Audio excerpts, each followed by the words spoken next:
The new Fuel straight die grinder had enough power to get the job done on everything that we do around here. M12 Fuel straight die grinder definitely had more power than my pneumatic. At low RPMs, high RPMs, had a lot of power. The cutting capability was really nice. Speed never differed, tool never bound up on me. A lot more controllable than the pneumatic tools.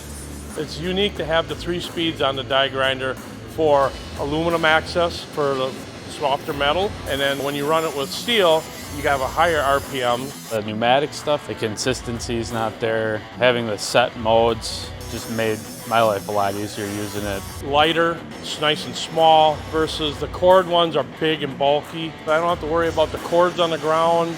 It eliminates having an air hose. You just put the tool up there and start working. With the new Fuel straight die grinder, I can get the job done efficiently and better. It's cordless. There's no noise hardly at all. I would definitely replace my pneumatics with the M12 Fuel straight die grinder. Milwaukee has definitely stepped up their game.